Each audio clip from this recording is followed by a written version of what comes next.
Hello friend, good morning. आज हम लोग क्लास 10th का 2 चर वाला रैखिक समीकरण करने जा रहे हैं। आप लोग इस चैप्टर का ऑब्जेक्टिव कर चुके हैं और इस चैप्टर का अब हम कंसेप्ट कराने जा रहे हैं। अगर आप इतना कंसेप्ट क्लियर कर लेते हैं तो आपका 2 चर वाले रैखिक समीकरण में से एक भी क्वेश्चन गलत नहीं होने वाले हैं। चलिए ध्यान से देखते हैं। 2 चर वाले रैखिक समीकरण में हमेशा आपको 2 समीकरण मिलेगा। कितना समीकरण मिलेगा? 2 समीकरण मिलेगा, क्योंकि 2 चर वाले। अचर कितना होगा? 2 होगा।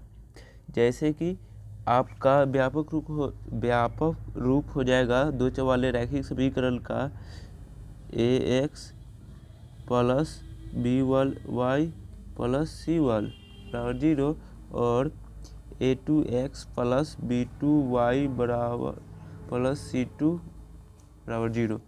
आपका ये हो जाएगा व्यापक रूप 2 चर वाले रैखिक समीकरण। इसमें चर किसको बोलते हैं? अल्फ़ाबेट का कोई भी लेटर लगा रहे कोई भी अंक में तो उसे हम 2 चर वाले रैखिक समीकरण 2 चर बोलेंगे। जैसे एक्स वाई चर हो गया, यहाँ बोलिएगा सी क्यों नहीं है? क्योंकि ए बी सी है जो एक नंबर को दर्शाएगा। यहाँ पे कोई भी नंबर हो जाएगा, नेचुरल नंबर या कोई भी नंबर हो जाएगा, ठीक है। और इसका घात की बात किया जाए तो इसका घात हमेशा कितना आएगा? इसका घात हमेशा घात 1 होगा। इसका घात 1 होगा, ठीक है।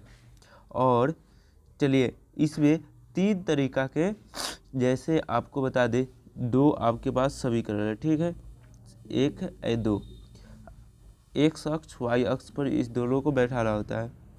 इस दोनों को कितने तरीका से इस पे बैठा सकते हैं? पहला तो आप कहेंगे ए यहाँ से जाएगा, फिर ए यहाँ से जाएगा, ए एक जगह काट रहा है, ठीक है। दूसरा बोलिएगा कि नहीं ए यहाँ से गया, ए यहाँ से गया, या ऐसा ही कुछ बोलिएगा ई यहाँ से गया, ई यहाँ से गया। लेकिन दोनों एक दूसरे का क्या है? समांतर नहीं ना है, काट रहा है, बस सामने सामने जा रहा है। और तीसरा बोलिएगा कि नहीं सर, पहला समीकरण यही रेखा पे है, दूसरा भी समीकरण यही रेखा पे, दोनों एक ही रेखा पे चला गया। इसके अलावा कोई ऑप्शन है आपके पास ये 2 समीकरण बैठाने का? इस पे एक्स और वाई एक्स पे समीकरण 1 और 2 को किसी तरीक़ा से बैठा सकते, ऐसे बैठाइए या ऐसे बैठाइए, फिर भी एक जगह पे काट रहा है तो बात सेम ही रहता है। चलिए स्टार्ट करते हैं। पहले तो हम बताएं कि कोई भी समीकरण हो, अगर जैसे कोई भी समीकरण आपके पास है, एक्स अक्ष वाई पे रखिएगा तो ऐसे रखिएगा या ऐसे रखिएगा, तो एक जगह पे काट रहा है ना दोनों रेखा। ये मत देखिए कि वाई अक्ष को काट रहा है, एक एक्स अक्ष को काट रहा है। ये देखिए कि कितने बार काट रहा है, एक बार काट रहा है, तो इसलिए हम इसको बोलेंगे प्रतिच्छेदी रेखा। एक दूसरे को रेखा काट रहा है तो इसको बोलेंगे क्या? प्रतिच्छेदी रेखा। ध्यान से देखिएगा, प्रतिच्छेदी। आप लिख लीजिएगा प्रतिच्छेदी रेखा। इस पे हम लिख नहीं पा रहे हैं अच्छा से, प्रतिच्छेदी रेखा लिख लीजिएगा। पहला क्या लिखिएगा? प्रतिच्छेदी रेखा। अगर वैसे कोई काटे तो उसे क्या बोलते हैं? प्रतिच्छेदी रेखा। आप मेरे साउंड के अनुसार लिख लीजिएगा कौन सा रेखा होगा, ये प्रतिच्छेदी रेखा होगा, ठीक है। इसमें समीकरण 2 होगा, एक 2 होगा, और ये ऐसे काटेगा तो इसको प्रतिच्छेदी रेखा बोलेंगे। और प्रतिच्छेदी रेखा का कंडीशन होता है, पहला कंडीशन होता है ये संगत होता है। ये क्या होता है? संगत होता है। और इसका एक हल होता है, इसका एक हल या अद्वितीय हल बोलते हैं। अद्वितीय हल या एक हल क्यों बोलते हैं? ये बात यहाँ अटकती है। अद्वितीय हल या एक हल क्यों बोलते हैं? क्योंकि ये रेखा एक बार ही काटती है। कितने बार काटती है? जितना टाइम काटेगा एक दूसरे को रेखा उतना ही हल ना होगा। कितना हल होगा? एक हल होगा, क्योंकि ये रेखा एक बार काट रही है। 2 बार काटती तो 2 हल होता, 3 बार काटती तो 3 हल होता, ठीक है। तो एक हल होगा। और इसका संगत लिखा हुआ कौन सा लिखा है? जब कोई भी 2 समीकरण का अगर हल निकल रहा है तो उसका निकाय हमेशा संगत होगा। इसको हम सब संगत निकाय बोलते हैं, ठीक।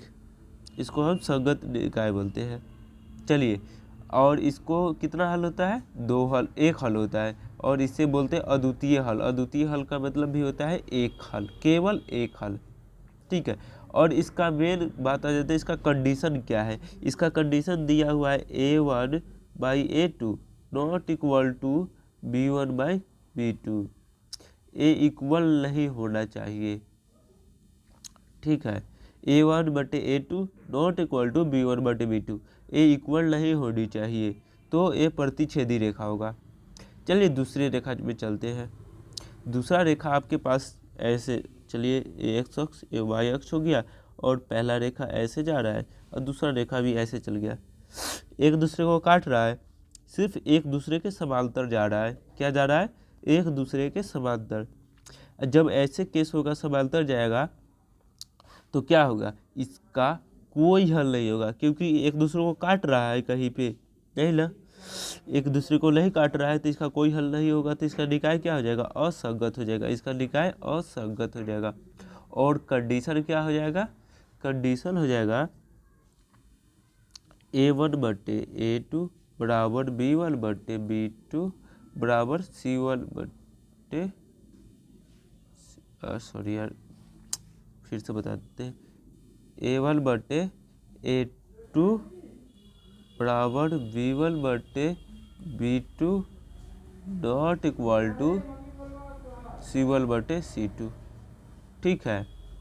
Not equal to C1/C2, not equal to C1/C2 क्यों होगा, क्योंकि जब भी ये समीकरण जाएगा एक दूसरे के समांतर जा रहा है, ठीक है, तो एक तो पहला ए मिलेगा, बी मिलेगा, ए मिलेगा, बी मिलेगा, पर सी का मिलने का चांस है कहीं भी, कहाँ मिलेगा, क्या होगा, कोई चांस नहीं, इसलिए सी नॉट इक्वल टू होता है, ठीक है। चलिए आपका तीसरा हो जाएगा संपाती रेखा। संपाती रेखा किसको बोलेंगे, जब एक ही रेखा पे दोनों चल जाए, यहाँ से जाए, यहाँ से जाए, या यहाँ से जाए, कहीं से भी जाए, एक ही रेखा पे दोनों जाना चाहिए, ठीक है, तो इसको बोलेंगे संपाती रेखा। संपाती रेखा का कंडीशन क्या है, संपाती रेखा का कंडीशन है A1/A2 बराबर B1/B2 बराबर C1/C2, ठीक है। इसमें तीनों इक्वल होगा, क्योंकि तीनों एक ही पे जा रहा है। और मेन बात आती है, जब तीनों एक, दोनों रेखा एक ही पे जाएगा तो इसका हल कितना होगा, हल यहाँ भी हो सकता है, यहाँ भी हो सकता है, यहाँ भी हो सकता है, यहाँ भी हो सकता है, मतलब हर एक पॉइंट पे इसका एक एक हल हो जाएगा, तो इसका हल अनेक हो जाएगा, अनगिनत, इन्फिनिटी। तो इसका हल क्या होगा, इन्फिनिटी। और जिसका हल निकलता है उसका निकाय क्या होता है, संगत निकाय होता है। जिसका हल निकलता है उसका निकाय संगत निकाय होता है। अगर आप इतना यह बात याद रखते हैं तो आपको इस चैप्टर से एक भी क्वेश्चन छूटने वाले नहीं है। चलिए हम क्वेश्चन पे आते हैं। आपका पहला क्वेश्चन है, लिख लेते हैं। हेलो फ्रेंड, चलिए हम लोग क्वेश्चन पे आते हैं। आपका फर्स्ट क्वेश्चन है, चलिए लिखते हैं, आप लोग हमसे पहले बना लीजिएगा। आपका फर्स्ट क्वेश्चन है x + 2y बराबर 3 और 5x + ky बराबर 15। तो पूछ रहा है k के किस मान के लिए हल अनगिनत होगा। क्या बोल रहा है, हल अनगिनत होगा। k के किस मान के लिए हल अनगिनत है, अनगिनत हल है, अनगिनत बोलिए, इन्फिनिटी बोलिए, या बहुत हल होता है। चलिए आप क्वेश्चन लिख लिए होंगे, चलिए हम क्वेश्चन सोल्व करते हैं। अनगिनत हल होने के लिए कौन सा कंडीशन है, आपको याद होगा, कंडीशन सोचिए मन में, कौन सा कंडीशन सोच लिए, चलिए लिख लीजिए, आप कॉपी पे हाल लिखिए। A1/A2 बराबर B1/B2 बराबर C1/C2, एक कंडीशन है। और याद रखिएगा एक कंडीशन में कितना हल होता है, अनेक हल होता है, ठीक है। और इसका संगत निकाय होता है। कौन सा निकाय होता है, संगत निकाय होता है। इसमें हम ए बी से ही चलेंगे बस। इसमें ए का मान कितना है, A1 का मान कितना है 1, A2 का मान कितना है 5 बराबर B1 का मान कितना है 2 और B2 का k। क्रॉस मल्टीप्लाई कीजिए, क्रॉस मल्टीप्लाई कीजिएगा 1 में k से तो k हो जाएगा, और 5 में 2 से कीजिएगा तो 10 हो जाएगा। तो के मान कितना आया 10 आया, के मान कितना आया 10 आया। चलिए नेक्स्ट क्वेश्चन है, नेक्स्ट क्वेश्चन है आपका 5x प्लस 3y बराबर 6 और 10x प्लस 6y बराबर 12। तो कौन सा रेखा होगा, कौन सा रेखा होगा? रेखा कहने का मतलब क्या? प्रतिच्छेदी रेखा है, समपाती रेखा है या समांतर रेखा है। हम इसे सोल्व करने के लिए a1 बटा a2 बराबर b1 बटा b2 बराबर c1 बटा c2 पर चलेंगे। कौन सा चलेंगे? a1 बटा a2 बराबर b1 बटा b2 बराबर c1 बटा c2। चलिए आपका a1 कितना है 5 10 बराबर 3 6 बराबर कितना है 6/12। ठीक, इतना समझिए। तो 1/2 बराबर 1/3 बराबर 1/2 होगा, ये 1/2 ही होगा। 1/2 और 1/2 होगा ना, 6 दूनी 12। देखिए यहाँ पे देखिएगा तीनों इक्वल आया, तो कौन सा रेखा होगा? समपाती रेखा होगा। कौन सा रेखा होगा? समपाती रेखा। अगर यहीं पे कट जाता, इक्वल नहीं होता, अगर यहाँ मान लीजिए 12 होता तो 4 × 12 1/4 आ जाता, तो ये बराबर नहीं होता, तो क्या होता? प्रतिच्छेदी होता। अगर ये दोनों बराबर होता, यहाँ जाके कट जाता, नॉट इक्वल टू हो जाता, तो ये कौन सा होता? ये कौन सा होता? समांतर होता। तो आप यहाँ से रेखा पहचान सकते हैं। ऐसे टाइप के क्वेश्चन आएंगे एग्जाम में, कौन से रेखा है चुनने के लिए, या के मान कौन सा है, या उसको दे देंगे प्रतिच्छेदी है तो के का मान कौन सा होगा, तो कंडीशन लेके निकाल लीजिएगा। चलिए नेक्स्ट टाइप के क्वेश्चन में आते हैं। अगले टाइप का क्वेश्चन है आपका 3x प्लस 4y बराबर 12 और 6x प्लस ky बराबर 4। तो कोई हल नहीं है, तो कोई हल नहीं है, तो के का मान क्या होगा? बोल रहा है कि इस रेखा का कोई सा भी हल नहीं होगा, तो इसका के का मान क्या होगा? के किस मान के लिए कोई हल नहीं होगा? तो कोई हल किस में नहीं होता है? कोई हल किस में नहीं होता है? याद कीजिए, समांतर रेखा में। कौन से में? समांतर रेखा में। समांतर रेखा का कंडीशन क्या बोलता है? a1 बटे a2 बराबर b1 बटे b2। हम यही से निकाल लेंगे। a1 का मान कितना है 3 और b1 का मान कितना है 6 बराबर 4/k। क्रॉस मल्टीप्लाई कर दीजिए।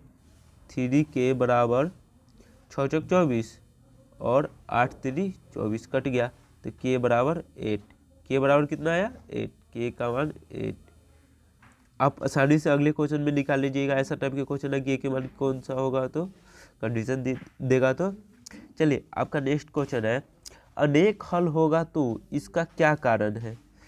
अनेक हल होगा तो इसका कौन सा कारण है? पूछ रहा है कि अनेक हल होने के लिए कौन सा कारण है, कंडीशन क्या है अनेक हल होने के लिए, और किस में होता है अनेक हल, किस में, और इसका कारण क्या है? सोच लिए, इसका अनेक हल होता है समपाती में। आप सही सोचे, बिल्कुल समपाती में होता है। और इसका कंडीशन भी क्या होता है? a1 बटे a2 बराबर b1 बटे b2 बराबर c1 बटे c2। कंडीशन यही होता है, सोच लिए। और ये समपाती रेखा में होता है। कौन सी रेखा में होता है? समपाती रेखा में। चलिए नेक्स्ट, संगत निकाय है तो कितना, कौन सा रेखा होगा? संगत निकाय है तो कौन सा रेखा होगा? क्या बोला? संगत निकाय है तो कौन सा रेखा होगा? कौन सा रेखा होगा? संगत निकाय किस में होता है? संगत निकाय 2 में होता है। कितना होता है? 2 का हल होता है ना, एक प्रतिच्छेदी का होता है, एक समपाती का होता है। प्रतिच्छेदी का भी हल होता है और समपाती का भी हल होता है, और दोनों का निकाय संगत होता है। तो संगत निकाय में 2 आ जाएंगे, प्रतिच्छेदी और समपाती। आशा है कि आप इतना क्वेश्चन करने के बाद आपको एक भी डाउट नहीं है। अगर कोई भी डाउट है तो आप कमेंट कीजिएगा, तो हम आपके लिए अलग से एक और वीडियो लेंगे जो आपका प्रॉब्लम हो। चलिए, मेरे वीडियो को इतना देर देखने के लिए थैंक्स। अगर आपको समझ आता है तो मेरे वीडियो को लाइक, शेयर एंड सब्सक्राइब मेरे चैनल को ज़रूर करें। चलिए दोस्त, हम आपसे रिक्वेस्ट नहीं कर रहे हैं, अगर आपको पसंद आए तो, नहीं आए तो कोई प्रॉब्लम नहीं, आप देखिए चले जाइए, कोई प्रॉब्लम। लेकिन पहले मेरे वीडियो को ज़रूर देखिएगा, समझ में तो आना ही आना है। चलिए bye friend, best of luck exam के लिए। एग्ज़ाम आ गए हैं।